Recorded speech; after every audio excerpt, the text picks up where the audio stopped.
Esos cristianos que creen que Cristo va a venir y hace 2000 años y no viene. ¿No? ¿No le han dicho alguna vez? Tanto que dicen, y cada vez se anuncia que ya no tarda y que hay señales y que para tal fecha y que tal profecía, Cristo ya va a venir.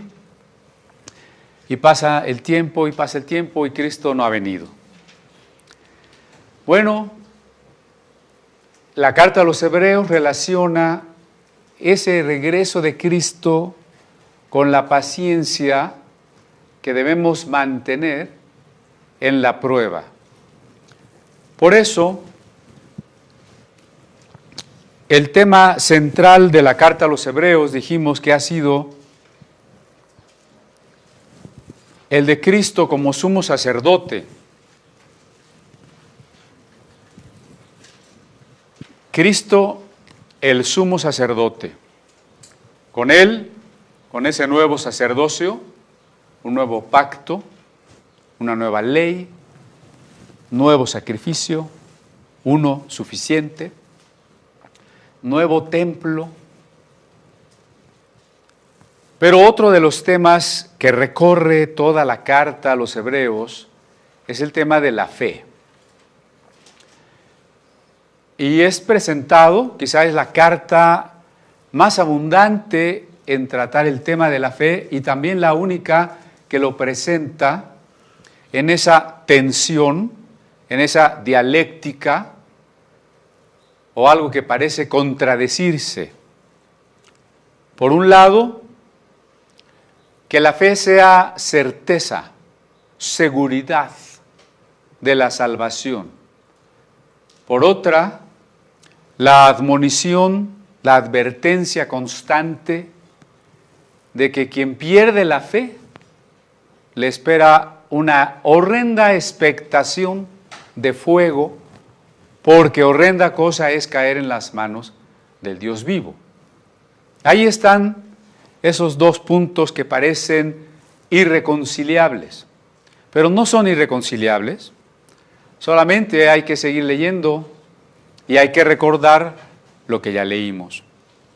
Por lo pronto, en el capítulo 10 de la carta a los Hebreos, dice el verso 35, no perdáis pues vuestra confianza, que tiene grande remuneración de galardón.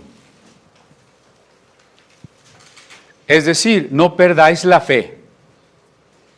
La carta no diría esta exhortación si fuera imposible perder la fe. ¿Me explico? Si no se puede perder la fe, no diría, no pierdan la fe. ¿No? Recuerden que alguien nos puede decir, no, es que la carta está hablando a los inconversos, a los que parecen creer pero no han creído. Ya explicamos que no es así. La mayoría de los versos tiene como destinatarios muy claros a los creyentes. Por ejemplo, en este capítulo 10, el verso 26, si pecaremos voluntariamente después de haber recibido el conocimiento de la verdad, es alguien que sabe, que conoce. El 29, a la mitad, el que tuviere por inmunda la sangre del testamento en la cual fue santificado, alguien que ya fue santificado. El 32, traed a la memoria los días pasados en los cuales después de haber sido iluminados, sufristeis gran combate de aflicciones. O el que acabamos de leer, el 35, no perdáis vuestra fe. Y así podríamos volver a repasar, y usted hágalo por favor, desde esta perspectiva. ¿Está hablando a creyentes o a incrédulos? Está hablando a creyentes. Entonces no me diga que es imposible perder la fe. Solo hay una cosa que es imposible: que Dios nos quite la salvación. Eso sí es imposible. Romanos 8 nos dice claramente quién nos puede apartar del amor de Dios que es en Cristo Jesús. Ni lo alto ni lo bajo, ni lo presente, ni lo porvenir, ni la muerte, ni la vida, ni principados, ni potestades. Ninguna cosa creada nos puede apartar del amor de Dios. Ninguna cosa creada. Ni el Creador tampoco. Porque antes había dicho el apóstol Pablo, ¿quién es el que condenará si Cristo es el que murió?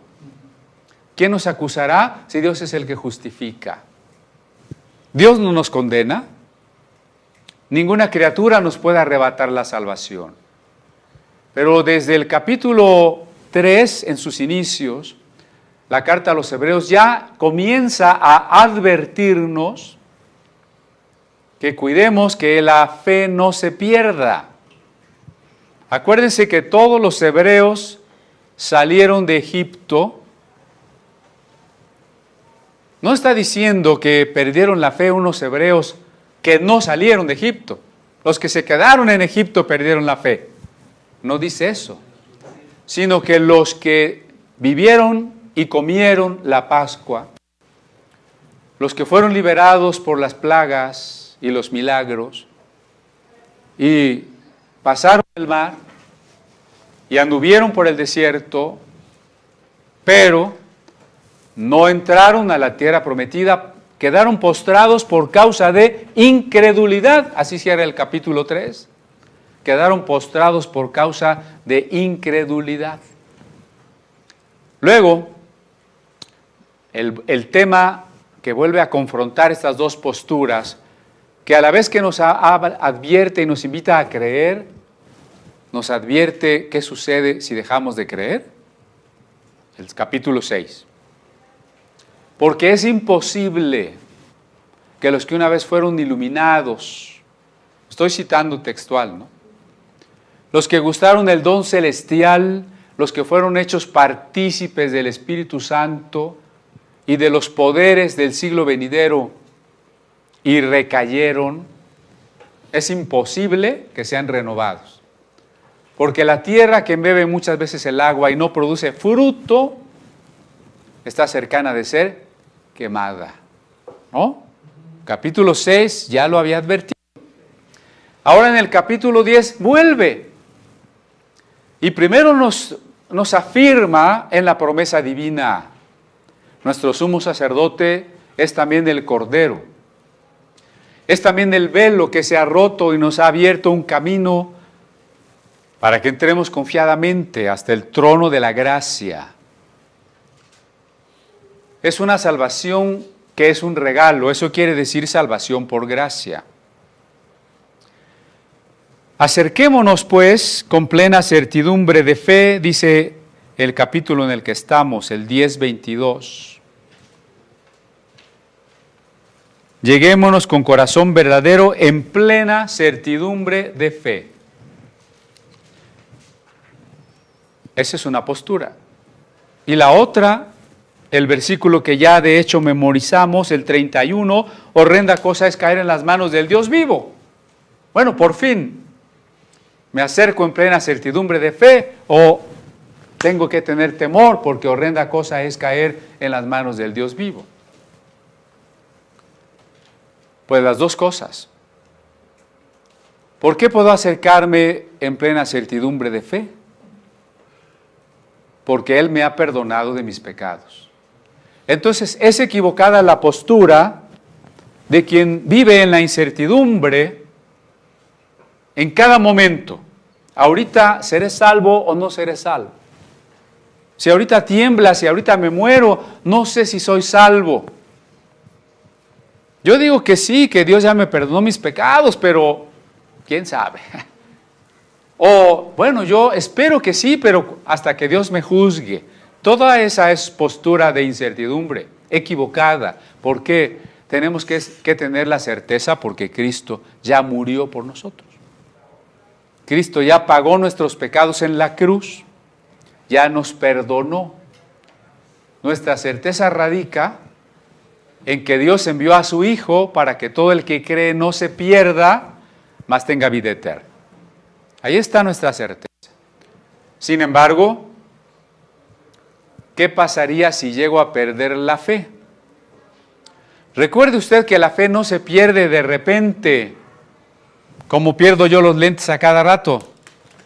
Y no los encuentro porque no los tengo puestos, no veo, entonces no los encuentro. No se pierde la fe como se pierden los lentes, ¿no? De repente. Yo estaba en el culto y cuando salimos ya no tenía fe. Yo me dormí y cuando desperté ya no tenía fe, no. En la primera reunión comentábamos que es como la anorexia. Cuando alguien deja de comer. Si hoy no como, no me voy a morir, ¿de acuerdo? Pero si pasa una serie de días que apenas como o no como, empezaré a bajar de peso, mi estómago se reducirá, empezaré a perder reservas y luego nutrientes, y puede llegar un momento que aún llevándome a un hospital ya no me podrían salvar, ¿no? ¿Cuánto puede tardarse eso? No hay una fecha exacta, se puede tardar meses, se puede tardar años. ¿Cuánto se tardaría una persona en perder la fe? Yo no lo sé. No puedo decirle que en una semana, que en 2 meses. Es algo paulatino, de meses o de años. Y yo les reiteraba las 3 razones por las que se pierde la fe. Las doctrinas falsas, la persecución, la carnalidad, ¿no? Perseverar en el pecado. En la parábola del sembrador encontramos precisamente 3 tipos de terreno en los que la semilla en una no germinó y en otras murió. La que se echó en el camino y se comieron los pájaros. Y Jesús mismo explicó, es lo que no entendieron y el diablo les arrebató la palabra. Es lo que sucede con las doctrinas falsas. Al final dejamos de entender la centralidad de Cristo, la obra perfecta de la muerte y resurrección de Cristo. Y el diablo arrebata la palabra con las herejías, las doctrinas con las que Cristo es hecho de lado, como quien quiere volver a salvarse cumpliendo la ley de Moisés, quien quiere salvarse por buenas obras, quien vuelve a creer en las reencarnaciones o en la energía o en cualquier otra cosa, que no está en la Biblia. El otro riesgo del que ya también hablamos es el de la persecución. Y es la semilla que cayó entre piedras y brotó pronto, pero después el calor del sol la secó. Y dice Jesús, estos son los que recibieron la palabra con gozo, pero cuando vinieron las agresiones, las burlas, el despojo de los bienes o el martirio, prefirieron negar a Jesús. El que me negare delante de los hombres, yo también le negaré delante de mi Padre que está en los cielos. Y el tercer tipo de terreno recibió una semilla que creció entre espinas. Pero cuando creció, las espinas la ahogaron. Y ahora Jesús la interpreta y dice, es el caso de aquellos que habiendo recibido la palabra después abandonaron la fe porque las riquezas, los afanes de esta vida, los placeres, mataron la planta. Entonces es posible perder la fe. Pensemos en la fe como lo que nos permite estar en Cristo. Estar en Cristo es como estar dentro de una esfera. Cuando yo creo, estoy adentro de la esfera. Allí está mi pasado y mi futuro y el perdón de todos mis pecados. Allí es donde estoy creciendo y a veces también estoy fallando. Pero estoy siempre dentro de la esfera. ¿Qué sucede cuando dejo de creer?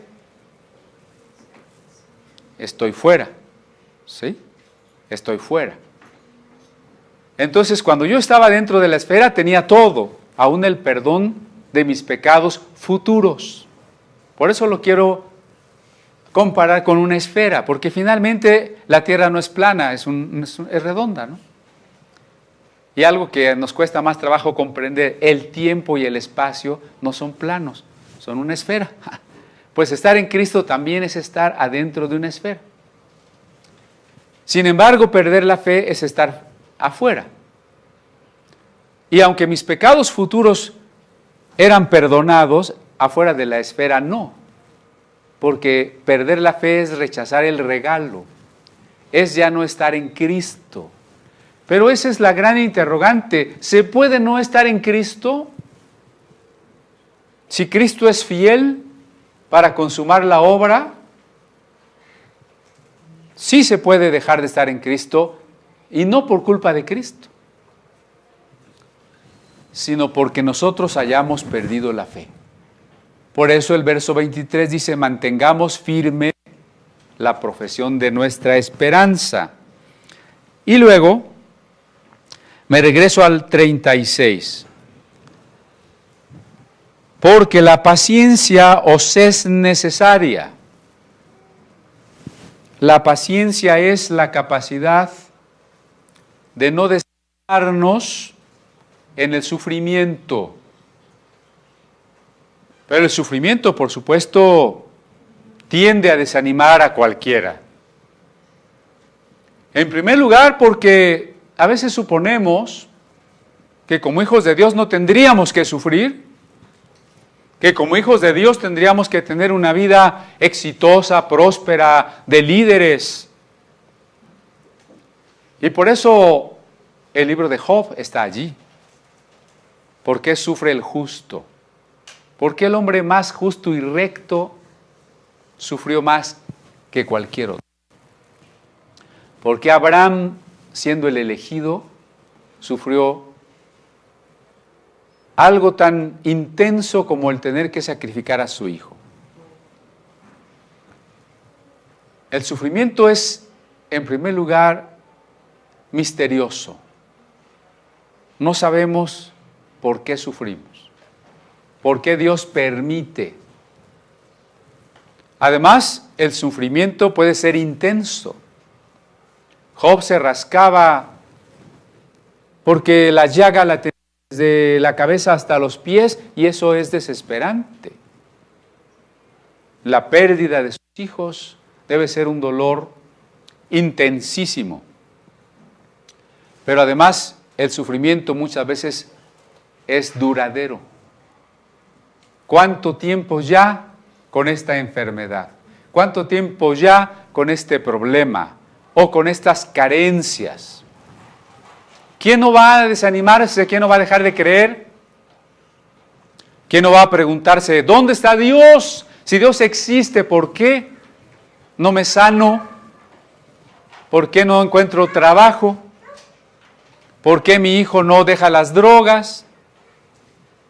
O cualquier problema que usted se imagine, por grave que sea. ¿Cómo? Por eso, la paciencia os es necesaria. No sería necesaria la paciencia si fuera verdad la frase, pare de sufrir. Si todo fuese tan sencillo como, ven a la iglesia, da tu ofrenda, oramos por ti, todo se resuelve. Qué bueno que usted traiga su ofrenda, gracias a Dios por su ofrenda. Pero si usted trae su ofrenda porque piensa que al darla Dios lo va a bendecir, hermano, no ofrende, por favor.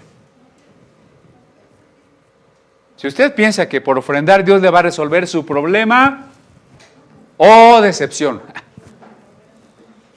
Yo a veces quiero que Dios me resuelva algunos problemas, A todos nos pasa. Y como de repente no sentimos que lo resuelva, muchas veces sí, Muchas veces decimos, bueno, Dios me consiente. Pero otras veces no lo resuelve. Y entonces digo, ¿y qué pasa? Y me viene a la memoria aquello de, antes que interesarle a Dios resolver tu problema, le interesa transformarte a ti. Y si ese problema está sirviendo para que tú seas más amoroso con tu enemigo, para que seas más paciente, para que tengas más fe, para que dejes ciertas áreas de tu vida que a Dios no le agradan, si esos problemas están sirviendo para eso, Dios no te los va a quitar. requerimos paciencia para que habiendo hecho la voluntad de Dios, obtengáis la promesa. La promesa ahí está, ¿no? Pero hay que obtenerla. Es gratis, pero hay que arrebatarla. La tierra prometida ya está prometida, pero hay que conquistarla. La vida cristiana no es una vida contemplativa. Ya creí en Cristo, ya me siento en flor de loto a esperar el retorno de Cristo, ya no me contamino con el mundo, no quiero saber nada, ni es más, ni voy a mandar a mis hijos a la escuela porque ahí los contaminan. No, hay que arrebatar, hay que luchar, hay que conquistar. Porque el cristiano tiene el mismo mandato que Dios le dio a Josué. Esfuérzate y sé valiente. Esfuérzate y sé valiente. Qué diferente a, no, todo pasa porque Dios quiere. Si Dios quiere va a pasar, ¿para qué me esfuerzo? No, si me da miedo, pues mejor no, mejor se lo dejo a Dios. ¿No hemos vivido un cristianismo medio supersticioso, suponiendo que hay que dejarle a Dios todo? ¿No? ¿Que no era así, hermano? ¿No Dios va a hacer todo lo que Él quiera? No nos diría, esfuérzate y sé valiente. Voy a pedir a cabina si nos puede poner en pantalla el canto de Alma Confía, porque la primera estrofa habla precisamente de llevar una cruz penosa, que produce pena, que produce dolor, ¿no? Y a la manera del Salmo 103 pide al creyente que le hable a su alma, ¿no? Así es el Salmo 103, bendice alma mía, o el Salmo 42, ¿por qué te turbas, oh alma mía? Ahora, alma, confía, no te dé temor. ¿Cómo es la senda? Es oscura, ¿no? Y la cruz es penosa. No llevamos una vida de éxito y prosperidad, llevamos una vida donde compartimos los sufrimientos de Cristo, el rechazo que el mundo tiene por Cristo. La exigencia de Jesús fue, el que no toma su cruz no puede ser mi discípulo. Pero la cruz no es nada atractivo. Si a usted le dijeran, se ha ganado gratis un paseo a Cancún, usted diría, qué felicidad. Pero si yo le digo, usted necesita crucificarse, va a decir, no, eso sí no me gusta. Pero el que no toma su cruz no puede ser discípulo, ¿no? ¿A qué le parece si cantamos esa primera estrofa? ¿No? Alma, confía, no te dé temor, paciente lleva tu penosa cruz, ayuda fiel tendrás de tu Señor.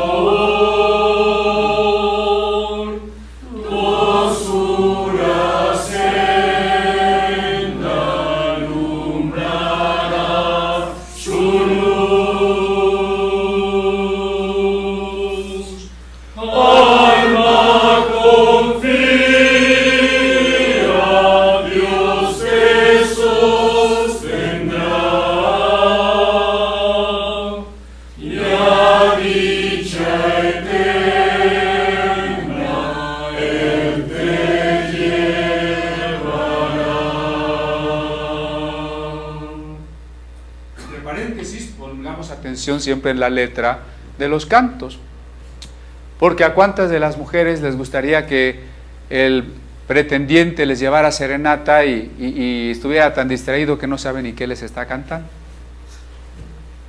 ¿Sí les gustaría? ¿Así les gustaría?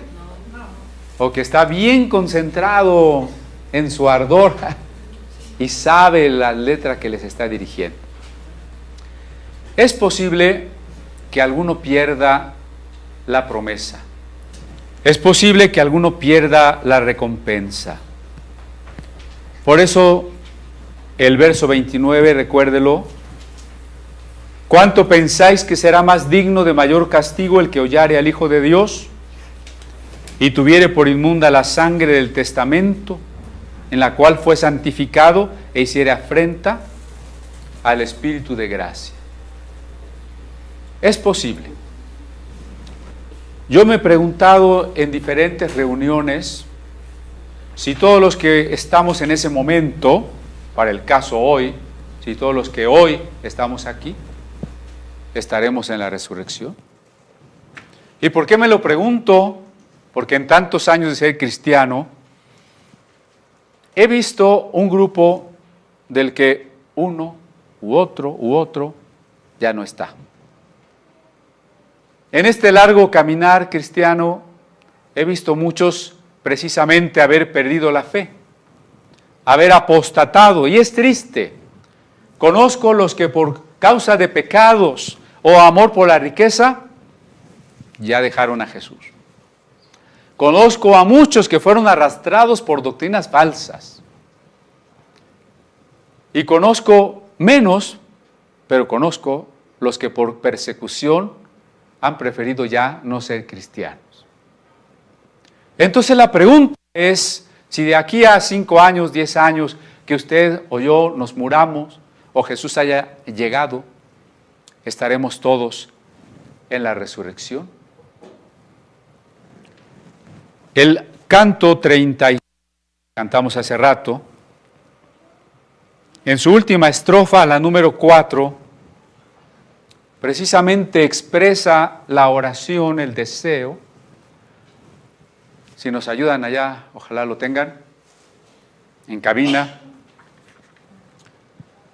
El primer canto, el 34, en la cuarta estrofa, ahí está. Fíjense qué expresa: Dios quiera que con los que están aquí y los que estén alrededor del trono, nosotros, los que estamos aquí, cantemos también por la eternidad, ¿no? Que no vayamos a decir, faltó el hermano fulano, es que no era hermano. Faltó la hermana perengana, es que dejó de ser hermana. ¿No sería triste? A ver, acompáñenme en este canto. Dios quiera que con los que están del trono en derredor, cantemos por la eternidad a Cristo el Salvador. Cantemos por la eternidad a Cristo el Salvador. Porque la paciencia os es necesaria, para que habiendo hecho la voluntad de Dios, obtengáis la promesa. Porque aún un poquito y el que ha de venir vendrá y no tardará. Así como nos había advertido la carta, no se dejen de congregar, mucho menos si ustedes ven que aquel día se acerca. Y la segunda carta de Pedro amplía el tema y dice, aquel día en que los elementos serán deshechos, fundidos, se desaparecerán. Por eso conviene, dice Pedro, que andemos en conductas santas y piadosas. Ahora dice el texto, aún un poquito y el que ha de venir vendrá y no tardará. Pero ya en tiempos de Pedro, al final del primer siglo de la era cristiana, había quien, como comencé la plática, decía, Cristo no va a venir, ya se tardó. Y con más razón cuanto que los primeros cristianos creían con toda sinceridad que Cristo no se iba a tardar. Yo les puedo asegurar que cuando Pedro y Juan y Mateo y Tomás fueron a las ciudades y a las calles a hablar de que Cristo había resucitado, ellos tenían la certeza que en 3, 5 años Cristo iba a regresar y establecer el reino. Todavía Pablo, Alrededor del año 50, en su carta a los tesalonicenses dice, cuando Cristo venga, los que estemos vivos, los que hayamos quedado. Pero tampoco vino en tiempos de Pablo. Y Pablo fue decapitado por el emperador Nerón. Y no negó la fe. Para el año 100 o 110, el escritor que escribe a nombre de Pedro esta segunda carta dice, hay muchos que dicen, Jesús no va a venir. Pero ya sabemos que no es que Jesús tarde, nos está esperando a nosotros. Por eso dice, no tardará. El que ha de venir, vendrá. ¿Qué necesito para que cuando el que ha de venir venga, yo no me haya desanimado, no haya perdido la fe, no haya perdido la paciencia, no me haya ido tras doctrinas falsas, no haya perseverado en pecados, o no haya amado tanto mi vida que preferí mi comodidad a la persecución? ¿Qué necesito? Pues lo que necesito es la fe. Por eso el autor aquí y a lo largo de la carta nos ha hablado tanto de la fe. La fe que les faltó a los que quedaron postrados en el desierto. La fe en la que deberíamos ser maestros después de tanto tiempo en el capítulo 5. La fe que necesitamos para no perdernos, sino mantenernos en la promesa. Quiero reiterarlo.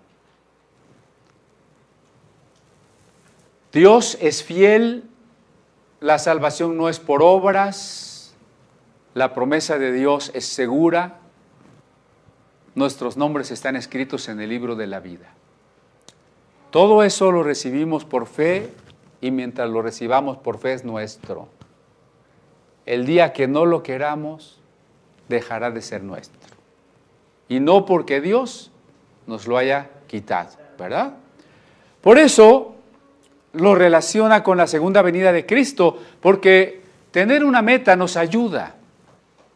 Si yo voy caminando y ya estoy fatigado y ya no puedo más y me estoy muriendo de sed, pero ni siquiera sé a dónde voy, tal vez yo diga, ¿para qué sigo caminando? Pero si de alguna manera yo sé que hay una meta y que cada vez me falta menos, a pesar de que desfallezco, sigo caminando. Entonces aquí está la meta, ¿no? Como cuando el ángel le dijo a Jacob, suéltame porque amanece. Y Jacob dice, si se tiene que ir cuando amanece, ya no falta mucho, pues ahora no lo suelto. El Señor ya no tarda. Por tanto, ahora yo voy a permanecer en la fe. Sí, tengo enfermedades, tengo familiares que sufren, tengo problemas con los hijos, con el marido, con la esposa, me falta mucho dinero, no gano bien, lo que usted quiera. Pero eso es poquito. El que ha de venir, vendrá. Y la segunda parte de la cita, que está citando a Habacuc, el verso 38, ahora el justo vivirá por fe. Ahora el justo vivirá por fe. Vamos a plantear esta cita de Habacuc en dos momentos. El momento de la conversión y el momento de la perseverancia. Una cosa es convertirme y otra cosa es perseverar. Como una cosa fue que las semillas germinaran, pero unas se murieron y otras dieron fruto. Es decir, algunas no perseveraron. ¿De acuerdo? En el primer momento, la fe que sirve para la conversión fue lo que entendió Martín Lutero en aquellos estudios sobre la carta a los romanos que realizaba en la Universidad de Wittenberg. Preocupado por su salvación, ¿cómo puedo ser salvado? ¿Tengo que hacer más buenas obras, confesarme más seguido, comulgar más, flagelar mi cuerpo? ¿Qué necesito hacer? Hasta que entendió a través de esta frase: el justo vivirá por la fe. Lo más natural sería que dijera: el justo vivirá por su justicia. El justo vivirá porque se porta bien. El justo vivirá porque es justo al guardar la ley. Pero no dice eso. El justo va a tener vida, y la vida es la vida eterna, la vida divina, por la fe. Y este es el mensaje del que estamos celebrando en 2017, los 500 años de la Reforma Protestante. Ese es el mensaje. Solo la gracia, solo la fe. Somos salvos por gracia, es decir, porque es un regalo que Dios nos dio. A Dios le costó mucho. A Dios le costó su Hijo. A nosotros no nos cuesta nada, no porque no valga, sino porque no lo podríamos pagar. Entonces Dios lo ha hecho un regalo. Y ese regalo se recibe por la fe. Cuando Lutero comprendió eso, comprendió que ya no tenía por qué estar inseguro de su salvación. Ya no tenía que estar, como hace rato dijimos, ¿seré salvo o no seré salvo? Ahora puede tener la fe del perdón de los pecados por la cruz, por la sangre de Cristo. Pero ahora hablemos de la fe en cuanto a perseverancia, o lo que en teología se llama la perseverancia de los santos. Es automática esa perseverancia de los santos. El que una vez fue santo, santificado, justificado porque creyó, automáticamente entonces ya no puede perder la fe. La puede perder. Y aquí es precisamente en este otro sentido donde la carta cita a Habacuc. Y si retrocediere, ¿se puede retroceder de la fe? Mientras el justo cree, está justificado, ¿no? Cuando el justo deja de creer, deja de ser justo. No importa que se porte bien. Bueno, entiéndame, o sea, sí es importante que nos portemos bien. Sí es importante que no nos portemos mal. Pero yo estoy hablando ahora para la salvación. Si el justo se siguiera portando bien, pero no cree, no agradará a mi alma. El justo que retrocede de la fe ya no agrada a Dios. El texto es completo, ¿no? Yo inicié en el camino de Cristo por la fe, porque el justo por la fe vivirá. Pero tengo que perseverar en el camino de Cristo por la fe, porque el día que pierda la fe, Dios no puede agradarse de mí. Espero que con esto quede completo el panorama de esas dos posturas que parecen contradecirse, pero que no lo son. No son contradictorias. Ahora bien, insisto, ¿está hablando a los incrédulos? ¿A los que creían pero en realidad no creían? No. Fíjese cómo dice el último verso, el 39. Pero nosotros no somos tales que nos retiremos para perdición, sino fieles para ganancia del alma. Bueno, entonces, ¿para qué ya tantos capítulos regañándonos el apóstol tan duro si no se puede perder la fe? No, sí se puede. Pero por eso nos está animando y dice, existe ese riesgo, pero ustedes, acuérdense de cuando sufrieron por Cristo. Dios mismo se acuerda del trabajo que han hecho por Él y hagámonos una disposición del corazón. No seamos tales como los que se retiran, sino que seamos los que ganamos para salvación del alma, ¿no? Y ahí comienza el capítulo 11. ¿Es pues la fe? ¿No? Por favor, conecte el 11 con el 10. Porque como el 11 habla de la fe, la mayoría abre su Biblia en el 11 y empieza en el 11. Si usted empieza en el 11, puede llegar a decir cosas que no quiere decir. El texto no dice. Ah, sí, pues es que la fe es la sustancia de lo que no se ve. Yo por eso, aunque no veo mi BMW, mentalmente sí lo visualizo Y entonces por la fe empiezo a decretar y me va a llegar mi automóvil deportivo de lujo, ¿no? Y entonces empiezo a predicar de la fe con Hebreos 11, algo que Hebreos 11 no está diciendo. Por eso conectemos el 11 con el 10, ¿no? El 10 nos ha explicado que la fe nos permite ser justificados, recibir la salvación. Y que perseverar en la fe nos permite perseverar en la salvación. ¿De acuerdo? Y por eso ahora nos va a dar una lista de personas que sufrieron y tuvieron paciencia y guardaron la fe. Y cuando el capítulo 11 se acabe y comience el 12, fíjense cómo el 12:1 comienza. Por tanto, nosotros también, teniendo en derredor nuestro una tan grande nube de testigos. ¿Quiénes son esos testigos? La lista de todos los del 11, ¿no? O sea, el 10 y el 11, el 2, todos están conectados.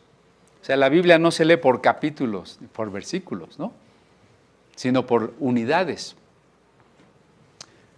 Entonces el 10 nos dice, no abandones la fe. El 11 nos da ejemplo de muchos que sufrieron por la fe. Y el 12 dice, ahí está toda esa multitud de testigos. Sigue el ejemplo de ellos.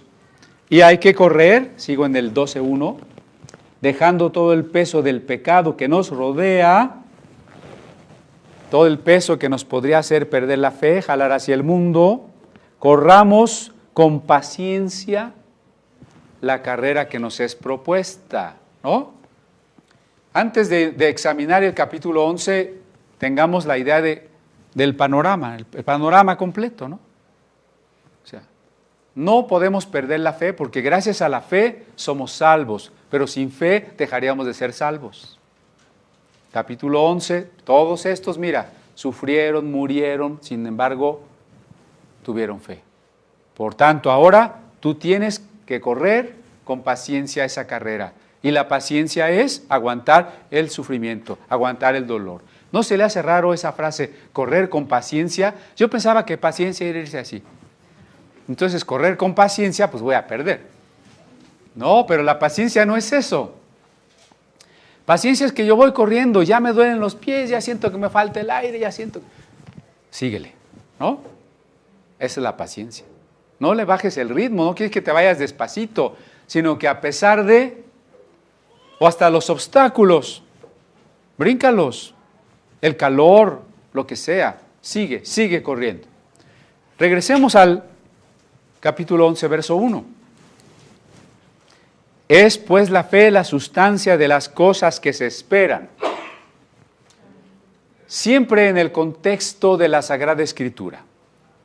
¿Qué son las cosas que se esperan?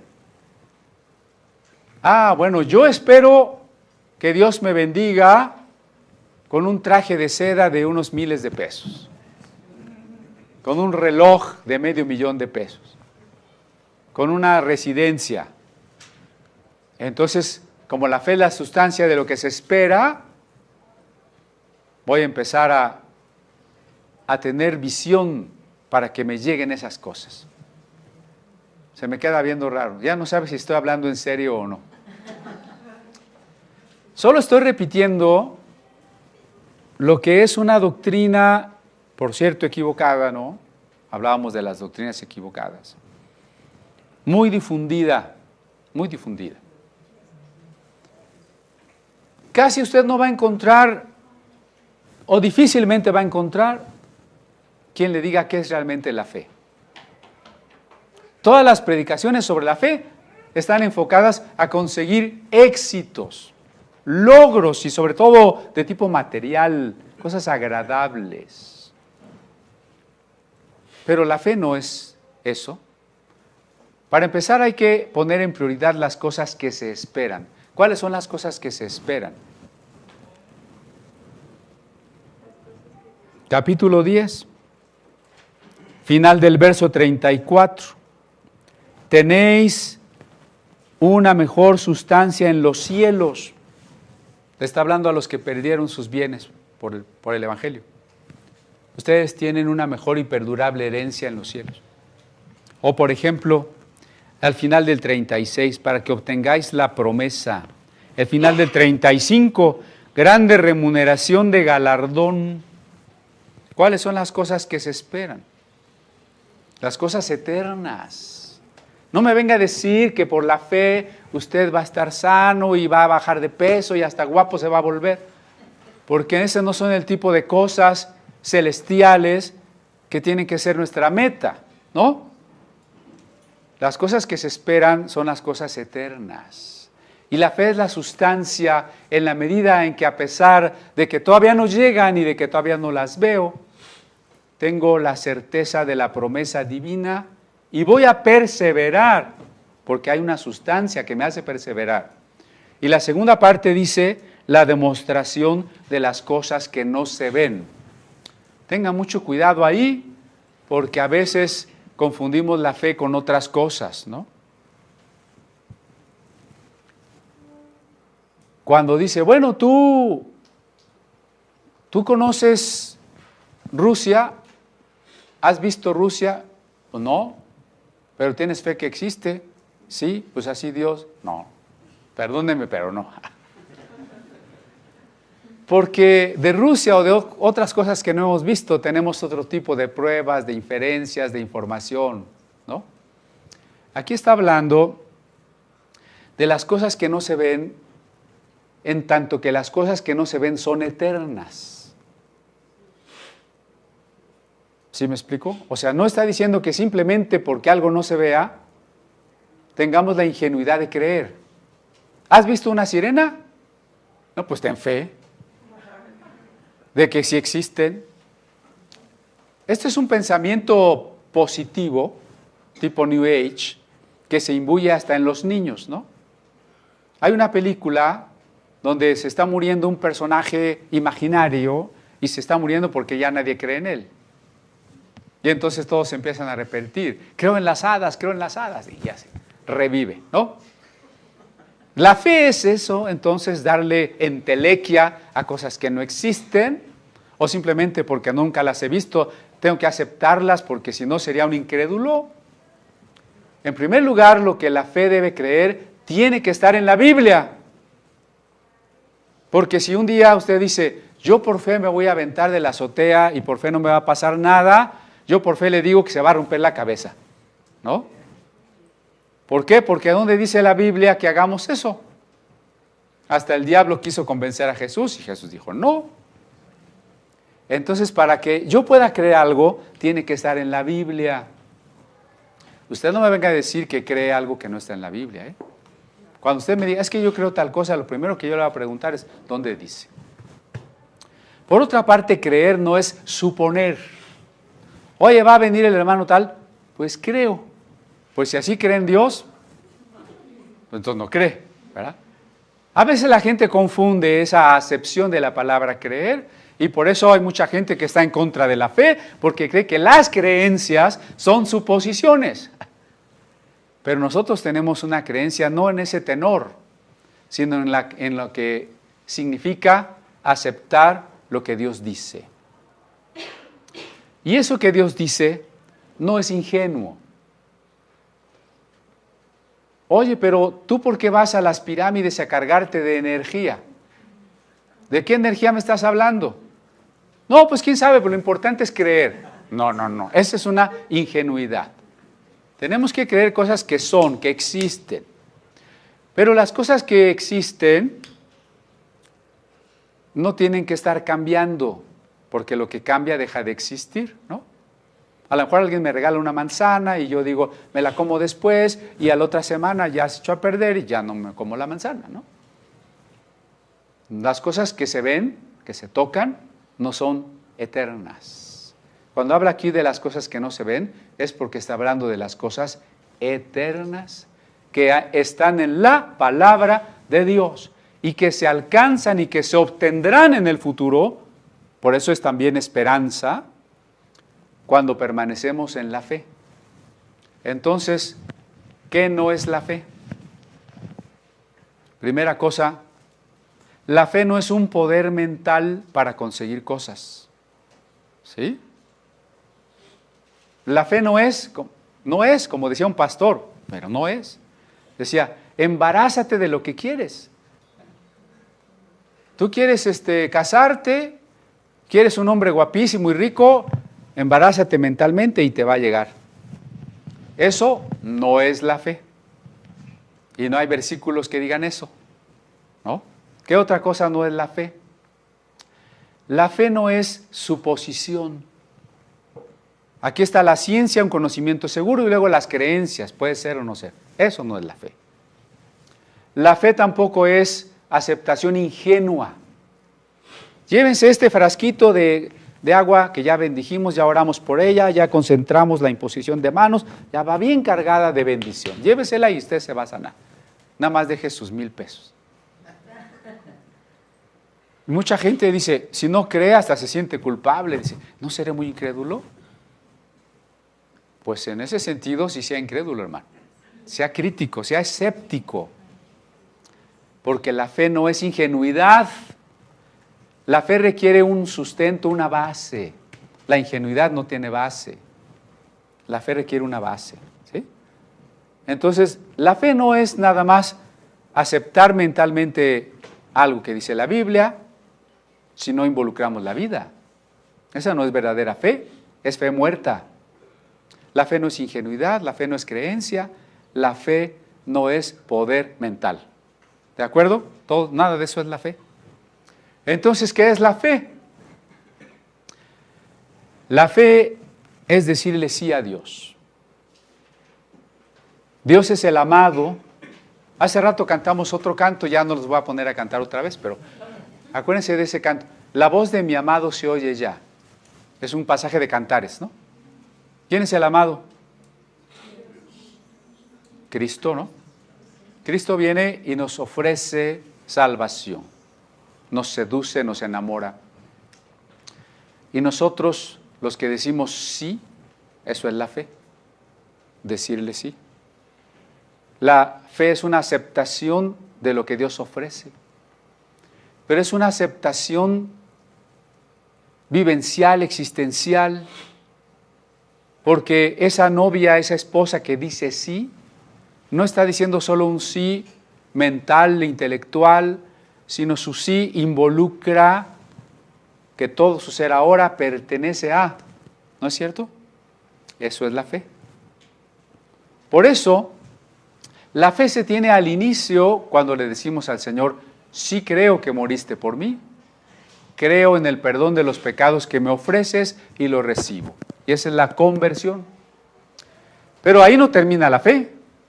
La fe continúa y debe crecer todos los días de nuestra vida, porque cada vez van a venir pruebas más grandes. A Abraham cada vez le vinieron pruebas más grandes. Antes de que David se enfrentara a Goliat, Dios permitió que se enfrentara a un oso. Entonces, si cuando David era un pastor de ovejas y vio venir un oso, hubiera dicho, no, entonces seguramente Dios no quiere que yo me muera, ya mejor me voy a mi casa y ahí deja las ovejas. O si David se hubiera desesperado y hubiera dicho, no, entonces Dios no me cuida, porque si Dios me cuidara, ¿cómo va a permitir que venga un oso? David fue esforzado y valiente y enfrentó al oso y entonces aprendió. Y cuando llegó Goliat, pues ya estaba entrenado, ¿no? Goliat era alguien más complicado, porque era un ser racional. Pero cada vez las pruebas van a ser más grandes. Usted tiene que crecer en la fe. Y crecer en la fe solo es posible cuando leemos la Sagrada Escritura. Porque la fe viene por el oír la palabra. Por eso nos va a poner toda una lista de personas que vivieron, que creyeron, que sufrieron y mantuvieron la fe. Por eso estas personas, ¿cómo alcanzaron la promesa y cómo alcanzaron la aprobación divina? Por la fe. El verso 2 dice, porque por ella alcanzaron testimonio los antiguos. Fíjense que aquí la palabra testimonio está dicha en dos sentidos. Dios da testimonio del que ha creído en Él. Testimonio de que está aprobado, justificado, perdonado. Pero a su vez el que ha creído y ha recibido la bendición es un testigo para nosotros. Por eso en el 12 leíamos de la tan grande nube de testigos. Por la fe entendemos haber sido compuestos los siglos por la palabra de Dios, siendo hecho lo que se ve de lo que no se veía. Un texto muy complicado, ¿no? Porque es largo, no sé si tocarlo hoy o mejor solo lo vamos a introducir, ¿no? Génesis nos cuenta un relato que acomoda la creación en una semana de 7 días, ¿no? Creer que por la fe se hizo el universo no quiere decir que tenemos que creer que el universo se hizo en 7 días. Lo que tenemos que creer es que hay un porqué detrás del orden que el universo tiene, que nos apunta hacia un creador, que hizo las cosas que hoy vemos y que cambian y que tienen que desaparecer de lo que no se veía. Y lo que no se veía es lo eterno. Lo que no se veía es su propio poder y voluntad para crear el mundo. El plan que Él tenía para ser unos seres semejantes a Él, que le acompañáramos en una comunión de amor eterno. Pero para participar de todo esto, ¿qué nos pide Dios? ¿Cuál es el único requisito para recibir ese pacto que nos ofrece todo? La fe, la fe. Vamos a pedirle a Dios, así como lo cantamos hace rato, que cuando estemos alrededor del trono, todos los que estamos aquí, también cantemos.